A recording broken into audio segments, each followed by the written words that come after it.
Hello everyone, দেখো এখানে প্রশ্নে বলেছে I3- আয়নে কেন্দ্রীয় I পরমাণুর সংকরায়ন অবস্থা প্রদত্ত কোনটি।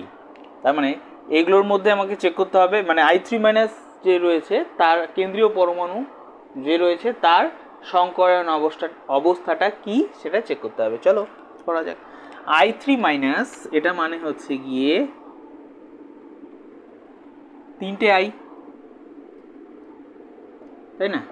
আর তাদের ওপরে কি আছে মাইনাস চার্জ, তাই না? তো কেন্দ্রীয় পরমাণুটাও কি হবে, তাহলে আই হবে, আয়োডিনই হবে, তাই না?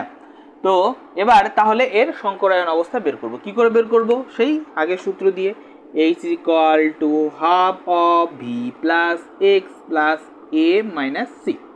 না, আচ্ছা, এবার ভি হচ্ছে কেন্দ্রীয় পরমাণু যোজ্যতা কক্ষের ইলেকট্রন। তো আমি কি বলেছিলাম যে ফ্লুরিন, ক্লোরিন, ব্রোমিন, আয়োডিন এদের প্রত্যেকেই যোজ্যতা কক্ষে কয়টা ইলেকট্রন থাকে? 60টা, তাই না? ফ্লুরিন, ক্লোরিন, ব্রোমিন, আয়োডিন এদের প্রত্যেকেই যোজ্যতা কক্ষের 60টি ইলেকট্রন থাকে। তাই এখানে এই আয়োডিনের জন্যই আমাদের এখানে কত হয়ে যাবে? 7 হয়ে যাবে, কারণ যোজ্যতা কক্ষে 60টি ইলেকট্রন থাকে, রাইট? যোগ এক্স কি? নাম্বার অফ মনোভ্যালেন্ট অ্যাটম বা একযোজী পরমাণুর সংখ্যা। তো একে তো ধরা যাবে না, কারণ একে কেন্দ্রীয় পরমাণু আমি ধরে ফেলেছি অলরেডি।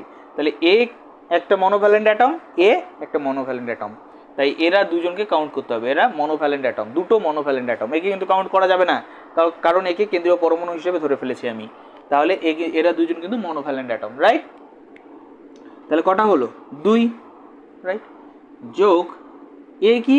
অ্যানায়ন আছে, হ্যাঁ এই যে অ্যানায়ন আছে না, অ্যানায়ন কত? একটা আছে, তাই 1। এবার তারপরে আছে ক্যাটায়ন, তাই তো? ক্যাটায়ন এখানে আছে, নেই তো, 0, রাইট?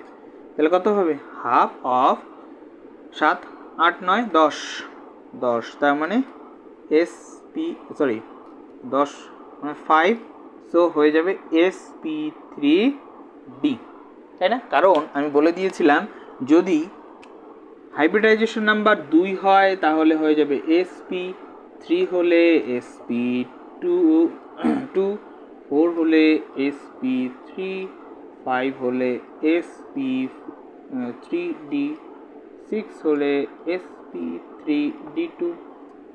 যেহেতু 5 এসছে তাই sp3d, আর এইখানে অপশন হচ্ছে গিয়ে ডি নাম্বারটা। ওকে, এরকমভাবে কিন্তু প্রবলেম সলভ করতে হবে। এটা কিন্তু ক্লাস 9-এর পরীক্ষায় কিন্তু এসেছে এমসিকিউটা, সুতরাং গুরুত্বপূর্ণ আছে, অবশ্যই দেখতে হবে। ওকে ওকে।